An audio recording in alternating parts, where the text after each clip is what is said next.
आवरणीय अध्याय में ये ना 33rd चैप्टर भी अरिष्ट वर्णन है, 33वां चैप्टर है। 28 से 33 जो थे, 28 से 33 जो चैप्टर थे, इनमें अरिष्ट वर्णन किए गए थे।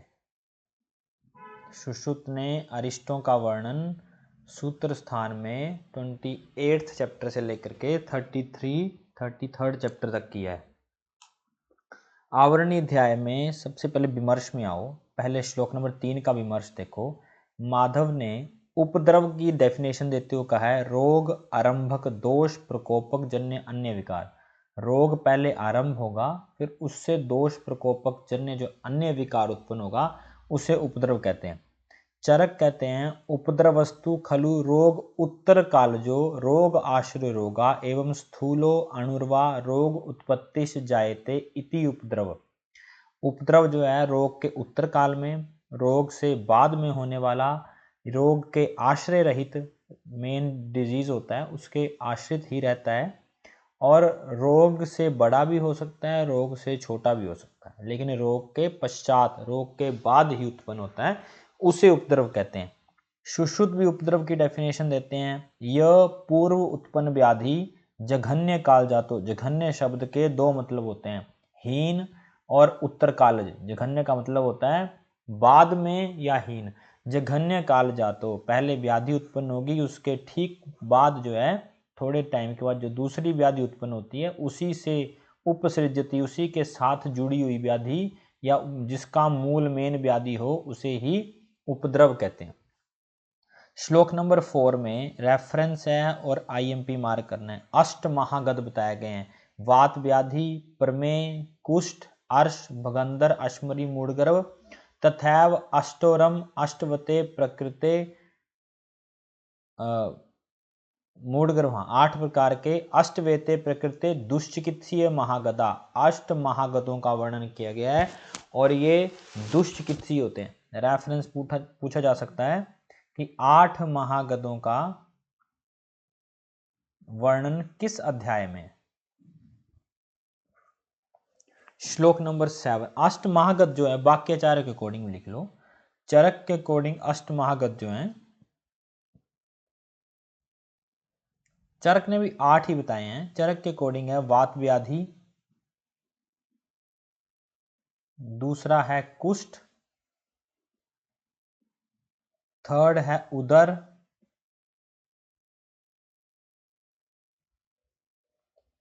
फोर्थ है मधुमेह,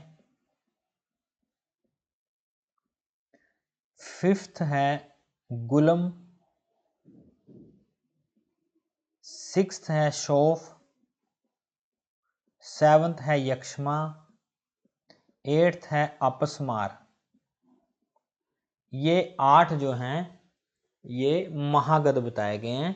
चरक और सुश्रुत, चरक सुश्रुत और बागभट्ट तीनों ने 8 बताए हैं।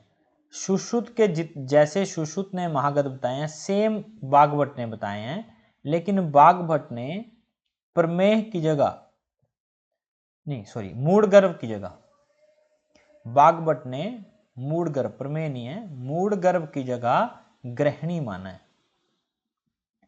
बागभट्ट ने सुश्रुत के मूढ़गर्भ की जगह ग्रहणी माना है। चरक ने तो मूढ़गर्भ का जिक्र नहीं किया है, लेकिन सुश्रुत ने मूढ़गर्भ का जिक्र किया है। और बागभट्ट और सुश्रुत में डिफरेंस इतना ही है कि सुश्रुत ने मूढ़गर्भ माना है और बागभट्ट ने मूढ़गर्भ के जगह ग्रहणी का वर्णन किया। श्लोक नंबर 7, इनको थोड़ा सा इलेबोरेट करते हैं, ऐसे खास नहीं कुछ भी। ये बोलते हैं कि शून सुप्त त्वचम भगनम कंप अधमान्य पीड़ितम, ऐसे लक्षण वाली वात व्याधि विनाशक होती है। श्लोक नंबर 8, यथोक्त उपद्रवम पीड़िका पीड़ितम गाढ़ प्रमेहम हंति। दूसरा उपद्रव है, अष्टो महागध है प्रमेय, तो बोलते हैं प्रमेय में अगर पीड़िकाएं उत्पन्न हो जाएं तो वो भी घातक होती। श्लोक नंबर 9, कुष्ठ। कुष्ठ में बोलते हैं कि रक्त नेत्रम हत स्वरम, आंखें लाल, स्वर हत, पंचकर्म गुणा अतीतम कुष्ठम हंति कुष्ठनम कुष्ठिनम। पंचकर्म गुणातीत में आईएमपी मार्क लगाना। पंचकर्म गुणातीत के इन्होंने विमर्श में 2 मतलब माने हैं। पंचकर्म गुणातीत का इन्होंने एक अर्थ देते हुए कहते हैं कि पांचवी धातु तक चला जाए तब असाध्य होता है। और दूसरा मतलब कहते हैं कि अगर पंचकर्म करने पर भी जो साध्य ना हो वो कुष्ठ जो है घातक होता है। तो आपसे पूछा जा सकता है कि पंचकर्म गुणातीत का क्या मतलब है। पंचकर्म गुणातीत के अतिक्रांत ऐसे मनुष्य कुष्ठ को मार देते हैं। श्लोक नंबर 10, श्लोक नंबर 10 में शूलार्थ, शूलार्थ मंडलन करना है। शोफ अतिसार युक्त अर्श जो है वो व्याधिनाशक होता है। श्लोक नंबर 11, कृमि शुक्रमेव भगंधरात, अगर भगंधर में कृमि और शुक्र के जैसा श्राप होना शुरू हो जाए तब असाध्य माना है। श्लोक नंबर 12, अश्मरी में देखो, प्रसून नाभि वृष्ण रुद्रमूत्रम रुगवितम अश्मरी क्षपत्याशु सिक्ता।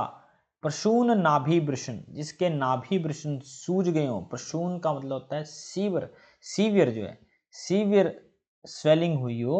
रुद्रमूत्र रुगान्वितम, पेन भी सीवियर हो तो ऐसी अश्मरी जो है मारक होती है।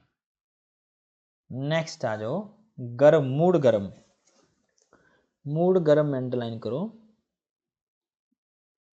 गर्भकोश अपरासंगो मक्कल शूल है, योनि संवृतम हन्यात स्त्रिया मूड गर्भम। श्लोक नंबर 14, पार्श्व भंग अन्न विद्वेष शोफ अतिसार पीड़ितम विरक्तम पूर्य मानस्य, इसको अंडरलाइन करो। जो विरेचन करने पर दोबारा से भर जाए, ऐसा उदर का रोगी जो बार बार विरेचन करने पर फिर से भर जाए, ऐसा उदर रोगी भी असाध्य मानता। विरक्तम पूर्य मानस्य से लिखा है ना, विरेचन करने पर भी पूर्ण हो जाता है। श्लोक नंबर 15, श्लोक नंबर 15 स्किप करो, श्लोक नंबर आओ 20। श्लोक नंबर 20 में राज्यक्षमा का भी इन्होंने दिया है, यक्षमा का भी अंडरलाइन कर लो।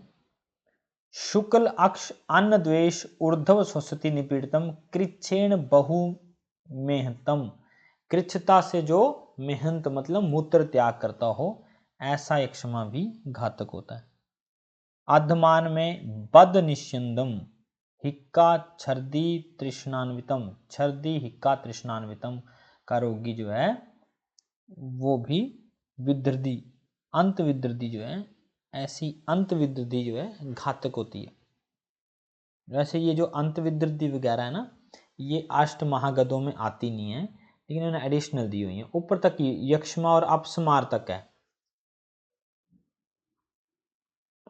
उसके आगे अंडरलाइन कर लो, बाकी सब छोड़ दो। उन्माद, श्लोक नंबर 25 देखो थोड़ा सा। अवांग मुखो उन्मुखो वा क्षीण मास बोलो नर जागरिष्णु संदेह उन्मादेन विनाशति, ऐसा उन्मादी रोगी असाध्य होता है जो ऊपर नीचे की तरफ देखता रहता है और जिसका क्षीण बलवास हो गया हो, बल और मांस जिसका क्षीण हो चुका हो, ऐसा उन्मादी भी नाशक है। अपस्मार जो आपको 8वां, जो आपको श्लोक नंबर 26 में देखना है, अपस्मार जो महागत दिया हुआ है, ये जो बीच में आगे ना यक्षमा वगैरह या अपस्मार वगैरह, ये चरक द्वारा वर्णित है। जो पीछे मैंने लिखवाए, अगर आप यहाँ से यहाँ लिखे ना, हमने पीछे जो आपको लिखवाए मैंने, ये यक्षमा,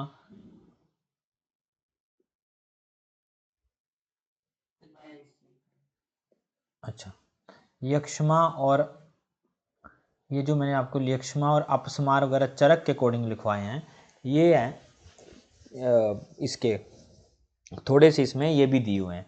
वैसे सुश्रुत में बात व्याधि कुष्ठ उदर प्रमेय अर्श भगंधर अश्मरी और मूढ़गर भी है ना। तो अपस्मार वाला भी थोड़ा सा देख लो। श्लोक नंबर 26 में अंडरलाइन करो। बहुशो अपस्मरंतु प्रक्षीण चलित भ्रुवम, जिसका भ्रुव जो है वो चलित चल्यमान हो जाता है, भौहें चलती रहती हैं जैसे रामदेव की चलती रहती हैं, ऐसा अपस्मार रोगी भी असाध्य होता है। नेक्स्ट चैप्टर पे आना है, चैप्टर नंबर 34। ठीक है।